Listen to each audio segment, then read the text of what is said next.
Good morning, St. Andrew's Church. It's the best family again, Nathan, Angela, and Zoe. We miss you all very much, and we can't wait to see you again in the near future. We really hope everybody's having a great summer. I know the weather's been pretty nice over the last few weeks. We're also really excited to have our new baby join the church in the near future. She's due in November, so in a few months' time, we'll have another member of the church to meet you guys and say hi to everybody. And we hope you can all join us in lighting our Christ candle, and we hope everybody has a fantastic rest of the summer. Can you say hi, Zoe? Hi. Are you going to be a big sister? Yeah. Are you excited to be a big sister? Oh. And do we have a little sister on the way? Yes. Yeah. What's that, Zoe? Candle. Yes, it is. That's right. I was. Can you say bye to everybody? Bye. We send all of our blessings your way during this time. We love you guys. Have a great day. Bye. Good morning, and welcome to worship at St. Andrew's United Church in Hamilton. This service is for August the 2nd. My name is Paul Holder, and I will be leading worship today while our ministers enjoy a well-deserved vacation. Cindy Juriga, our music director, has put together the music for today's service. We are thankful for this opportunity to worship together virtually today, and this service will also be archived on the church's YouTube channel. Thank you to Nate, Angela, and Zoe for opening the service this morning with our candle lighting. And I would especially like to thank Alan Bowden for holding my hand, virtually of course, and guiding me through this service presentation. I have a couple of announcements this morning, both of them on the sad side, unfortunately. Doug Hood passed away this past week on July the 27th. Doug was a high school teacher for 33 years. He was a choir member here at St. Andrews, was active on many committees, and was the current chair of our Friendly Visitors team. And also this week, Millie Hill passed away. She was a longtime choir member here and also the accompanist for the Albertones Men's Choir. Both of those people, the information is in today's Hamilton Spectator. There will be memorial services at a later date, and we'll try to give you details when that occurs. A third one, Margaret Bain, who was a interim minister here at St. Andrews around 2006, 2007, passed away recently in Caledonia after a long battle with cancer, and some of you probably remember Margaret. Please keep all of the families of these former friends of St. Andrews and members of our church in your hearts and minds. Thank you.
Everyone. Today's reading is from John chapter 11 verses 17 to 26 and 32 to 44. When Jesus arrived, he found that Lazarus had been buried 4 days before. Bethany was less than 2 miles from Jerusalem, and many Judeans had come to see Martha and Mary to comfort them about their brother's death. When Martha heard that Jesus was coming, she went out to meet him, but Mary stayed in the house. Martha said to Jesus, "If you had been here, Lord, my brother would have not died. But I know that even now, God will give you whatever you ask him for." "Your brother will rise to life," Jesus told her. "I know," she replied, "that he will rise to life on the last day." Jesus said to her, "I am the resurrection of life. Those who believe in me will live, even though they die." Mary arrived where Jesus was, and as soon as she saw him, she fell at his feet. "Lord," she said, if you had been here, my brother would have not died." Jesus saw her weeping, and he saw how the people with her were weeping also. His heart was touched, and he was deeply moved. "Where have you buried him?" he asked them. "Come and see, Lord," they answered. Jesus wept. "See how much he loved him," the people said. But some of them said, "He gave sight to the blind man, didn't he? Could he not have kept Lazarus from dying?" Deeply moved once more, Jesus went to the tomb, which was a cave with a stone placed at the entrance. "Take the stone away," Jesus ordered. Martha, the dead man's sister, answered, "There will be a bad smell, Lord. He has been buried for 4 days." Jesus said to her, "Didn't I tell you that you would see God's glory if you believed?" They took the stone away. Jesus looked up and said, "I thank you, Father, that you listened to me. I know that you always listen to me, but I say this for the sake of the people here, so that they will believe that you sent me."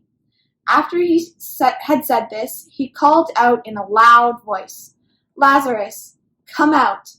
He came out, his hands and feet wrapped in grave cloths, and with a cloth around his face. "Untie him," Jesus told them, "and let him go." As you probably know, I am not a minister and have no theological training. I guess that I consider myself a storyteller, or perhaps a story presenter. So as in the past, that is what I shall do today. My first piece comes from Reverend Susan Sparks, a one-time trial lawyer, a former stand-up comedian, and currently senior Baptist minister in New York City. This piece was one of her recent weekly mini-messages and relates to a somewhat controversial issue of these times. It goes like this. Going to the grocery store these days makes me feel like I'm one of the astronaut characters in the movie The Martian. Just this morning, my husband and I made our once every 2 weeks early morning trip to Fairway Market on 2nd Avenue and 30th Street in New York City. Donning masks and rubber gloves, we left our apartment with 2 backpacks, a rolling cart, and several container bags, just as if we were preparing for an interplanetary mission. Of course, everyone else who was out and about on their own Mars mission was wearing a mask too. But this morning, we noticed something different. While most people kept a fairly flat facial expression behind their mask as they passed us by, one young woman looked up and smiled. Instinctively, both my husband and I smiled back at her. How do you know she smiled? Because she smized. For those of you who are not fans of the television show America's Next Top Model, smize is slang for smiling with your eyes. First coined by the host of the show, supermodel Tyra Banks, smize combines the word smile with the sound of the word eyes. In these days of COVID-19 and the new era of masks, what could be more important than to smize? Smiling or smizing can transform our entire outlook. Psychologists and scientists as far back as Charles Darwin have argued that emotions can be regulated by behavior. We usually think the opposite, that we smile when we are feeling happy. But science has shown that we can create happiness by an act of forming a smile. For example, scientists have discovered that when a person smiles, it triggers physiological changes in the brain that cool the blood, which in turn controls our mood, which causes the feeling of happiness. Translation: we can change our inward emotion by changing our outward expression.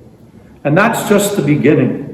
What we feel in our hearts manifests itself in our behavior, and how we act over time is what we become. Consistently reminding ourselves to smile throughout our daily lives may eventually change our hearts. And when our hearts change, the way we encounter the world changes. That is when we can truly begin to affect those around us. I think of the famous lyrics made famous by Louis Armstrong in 1929. When you're smiling, the whole world smiles with you. Armstrong was onto something, as neuroscience has shown that merely seeing a smile or a frown activates mirror neurons in the brain that mimic the emotion. Translation: when someone smiles at us, we smile back, and vice versa. And now, thanks to my empirical research on the way to the grocery store, we know that seeing a smile expressed through the eyes has the exact same effect. This idea has caught on in a number of industries, including the hospitality business. For example, both Walt Disney World and the Ritz-Carlton hotels use what's called the 10-5 rule. When hotel employees are within 10 feet of a guest, they must make eye contact and smile. When they get within 5 feet of the guest, they must say hello. The bottom line: joy is contagious. Here's the moral of this little story. Just because you're wearing a mask and feeling like you're on Mars doesn't mean that you can't feel and share joy. In fact, this is a time when we need joy more than ever. Try it this week. Put on your mask and smize. As Rabbi Bob Alper once said, when we're called to our Maker, we will each be held responsible for all the opportunities for joy that we ignore. I stumbled on this short poem quite by accident and thought that I would pass it along today. It was written by Catherine O'Meara. She's a retired chaplain and a former teacher from Wisconsin. It shows some of the ways that this situation that we're in now, stillness and quiet, can lead to healing. And it's called In the Time of Pandemic. And the people stayed home and read books and listened and rested and exercised and made art and played games and learned new ways of being and were still and listened more deeply.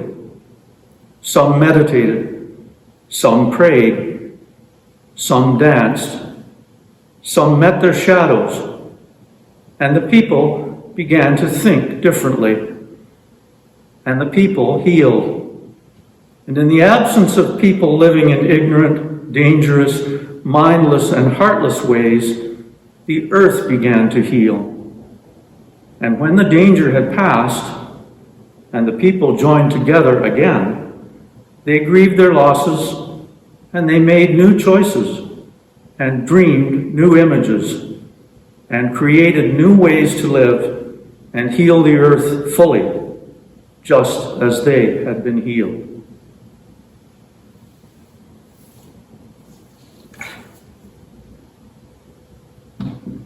My next piece is by Philip Gully. He is an author, columnist, weblogger, and a Quaker pastor from Indiana. I've used his material on several occasions before, and this particular one off his Plain Speech weblog seemed appropriate for the time.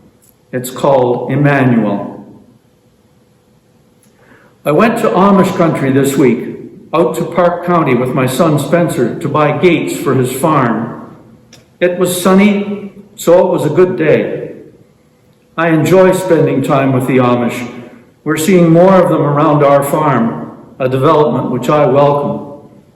I remember several years ago visiting an Amish man to buy a rocking chair for our meeting house porch. His name was Emmanuel, which in Hebrew means God is with us. Emmanuel invited me to sit down and visit under his maple tree. When it came time to leave, my car wouldn't start. There are few things as disheartening as needing a car jump-started on an Amish farm. I got out of our car and walked over to where Emmanuel was sitting under his maple tree. My car won't start, I told him. I noticed that, he said. That's why we have horses. You wouldn't happen to have a neighbor with a car and a jumper cables, would you? I asked Emmanuel. All my neighbors are Amish, he said. Well, of course they are. Just then, one of his Amish neighbors clip-clopped up the driveway in a buggy. He stopped next to my car with its hood up. Looks like you need a horse, he said. Little Amish humor there. Emmanuel felt bad for me. I could tell in the way we all feel badly when someone needs something and we're unable to help them. He did what I do when I'm confronted with a car that won't run. He peered at the engine with his hands on his hips, giving the appearance of knowledge. And then he said, it's probably something in the motor. Then he said, I can't fix your car, but I'll sit with you. Never discount that. It's a real gift to be able to sit with someone. We take it for granted. I got a call this week from a woman whose mother is dying in a nursing home, and none of the family can go and sit with her. In these days of quarantine, we realize what a luxury it is just to be able to sit with someone. So, Emmanuel and I sat underneath the maple tree, and after a little while, a man came down the road in a truck, and I flagged him down. He had jumper cables, and he laid his hands on my car. The stone was rolled away, and my car rolled out of the tomb. Whenever I think of that day, I recall the story of Jesus and Lazarus in the Gospel of John, which was read to us this morning by the Hamilton young ladies. It's an odd little story. It's really two stories, if you think about it.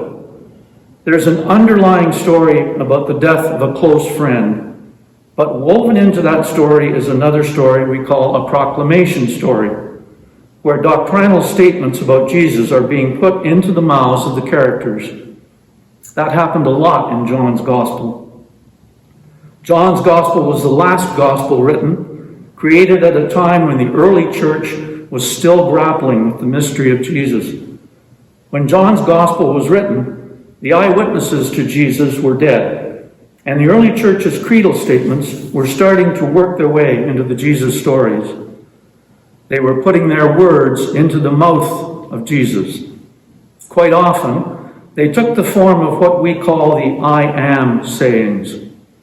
In the story of Jesus and Lazarus, that is especially clear when Jesus said to Lazarus' sister Martha, I am the resurrection and the life. Those who believe in me, even though they die, will live. And everyone who lives and believes in me will never die. Do you believe this? Martha said to him, Yes, Lord. I believe that you are the Messiah, the Son of God, the one coming into the world. But as I said, underneath these doctrinal statements is this other story, whose purpose was to provide a stage, a platform, a setting for the emerging doctrine of Jesus. John is a lot like these preachers who begin sermons talking about an Amish man sitting under a tree. Then the next thing you know, they're talking about Jesus. John is using a story to present an evolving view about Jesus. Sometimes the story has to change to accommodate the doctrine, and I wonder if that didn't happen here. Let's return to the primary story. Jesus had a close friend named Lazarus. One day, someone said to Jesus, I'm sorry about your friend Lazarus. Jesus said, What do you mean? What happened? Haven't you heard? Lazarus died.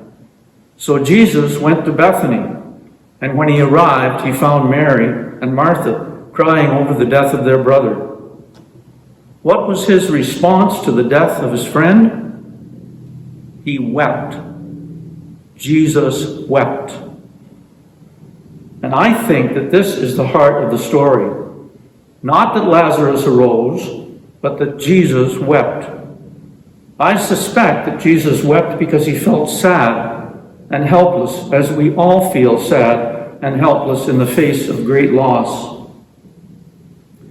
Now, John pictures Jesus giving speeches, like Charlton Heston in the Cecil B. DeMille movie. But when we begin to peel away the layers of theology and doctrine and creedal statements, what we're left with is the story of a dead man and the devastation and helplessness experienced by those who loved him. Kind of like watching someone you love die and you can't be with them. There are few feelings worse than helplessness in the face of great need. We have been conditioned to think that we can do anything if we just try hard enough. I read a quote this week that said, "The only limits that exist are the ones in your own mind." It was signed anonymous, which means that no one would take credit for it, probably because it's thoughtless and untrue. We face many limits in life, and those limits aren't just in our minds, they are real limits with real consequences, and our inability to surpass these limits can cause real pain. There are some things we just can't fix, some situations we can't improve, some people we can't change. Sometimes all we can do is sit with people, and sometimes we can't even do that. I think that the original Lazarus story ended with Jesus in tears. But John, the gospel writer, couldn't stand the idea of a helpless Jesus, of Jesus heartbroken by a friend's death and unable to do anything about it, of a Jesus experiencing real limits. So John said to himself, I don't want to tell them about a Jesus who is a man of sorrows and acquainted with grief. I want to tell them about the triumphant Jesus who is the resurrection and the life. But you know, not every story ends in resurrection. Some people die alone. Some problems and difficulties don't get miraculously solved. Every sickness isn't healed. Some stones can't be rolled away. But Emmanuel, God is with us. I used to discount the power of physical presence. I don't do that anymore, not after this virus. What we wouldn't give to be with people. I have a dear friend who lives in the same town as her new grandson and hasn't been able to hold him yet. I know a woman who wants nothing more than to sit by her mother's bedside and hold her hand as she dies, but she can't. Nevertheless, Emmanuel, God is with us. Sometimes there will be stones too heavy for us to roll away. In these moments, we learn humility, mutual dependence, and compassion. Sometimes the best, the only thing we can do is sit beside someone in their helplessness. What we're learning these days is that being able to sit beside someone, being able to hold them and be present for them, is itself a tremendous privilege. I look forward to the time when we can all sit with one another again. May it be so.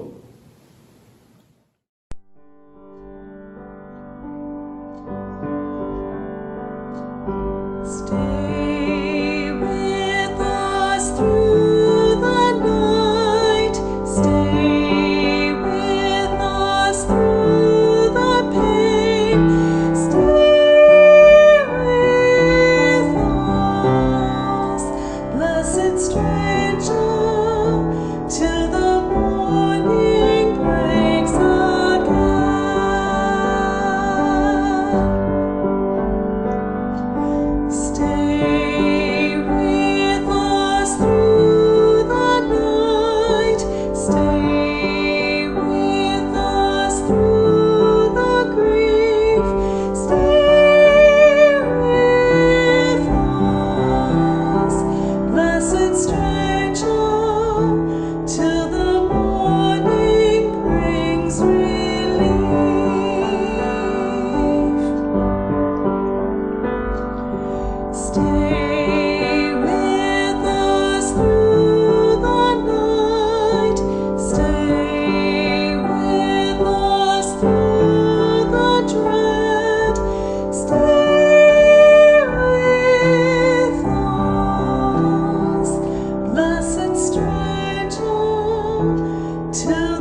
join me in a prayer?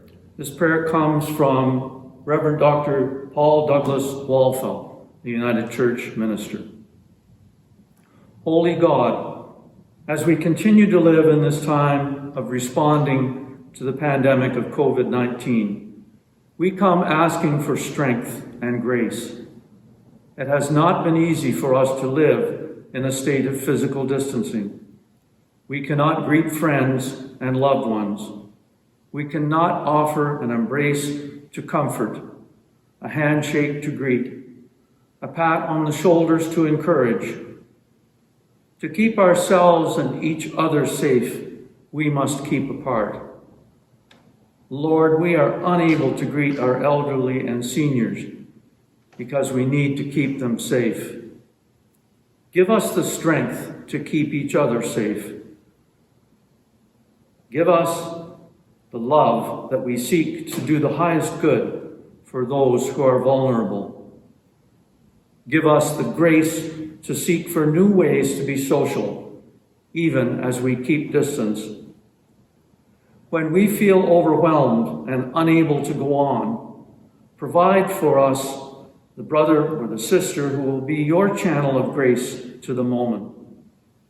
When we feel frustrated and impatient because we're tired of staying away from others, give us the love that sees the need to keep each other safe. We remember the medical professionals who even now continue to work for our health. Give to them the gifts that they need to do their work. Give to them the strength to continue when things are hard. Give to them the energy when the day is long. Keep them safe so that they may be able to continue. Surround their families and keep those that they love within your safekeeping. Help us, the people they serve, to be grateful for their service. Stand beside those who have been tested positive for COVID-19. Give to them peace to know that you are with them. Calm their anxiety. Comfort them in their distress. Assure them and their families that you will neither leave them nor forsake them. Holy One, we know that the race is not for the swift, and we sense that this race will be a marathon. But in this race, remind us that we are not alone, that you have promised to provide the things we need. So we run with perseverance, mindful that you journey with us. And we continue to pray. Our Father, who art in heaven, hallowed be thy name. Thy kingdom come. Thy will be done on earth as it is in heaven. Give us this day our daily bread, and forgive us our trespasses, as we forgive those who trespass against us. And lead us not into temptation, but deliver us from evil. For thine is the kingdom, the power, and the glory, forever and ever. Amen. Thank you very much for being with us this morning. It's good to have a feeling that people are out there watching. I'd like to close off with a short little piece from a web blog called The Internet Monk, and this one is by Chaplain Michael Mercer. In the musical show The Man of La Mancha, Don Quixote says on his deathbed, "I just wanted to add a measure of grace to the world. I can't think of a better goal in life or a better goal for today, just to add a bit more grace to the world. We add grace to the world when we approach each day as a day of possibility, a day when good things can happen, when we can plant a few more seeds of kindness, a day when we can do a little something to mend a torn or broken place in someone's life. We add grace to the world when we approach each day as learners, looking for lessons that can help us grow and mature and become deeper, more thoughtful, with more capacity to give and to benefit others. We add grace to the world when we watch our words carefully. We add grace to the world when we are patient with those who irritate us. We add grace to the world when we laugh when we find humor in our silliness, the incongruity of so much life, the crazy coincidences that surprise and delight us. We add grace to the world when we cry, when we feel the pain that courses through the world and try to do something to slow its flow. We add grace to the world when we just determine to be ourselves, to use the gifts we've been given, to take off the masks we use to hide our true selves and let the world see us and know us as we are. In that musical, The Man of La Mancha, Don Quixote said on his deathbed, "I just wanted to add a measure of grace to our world." May each one of us be a channel of grace today.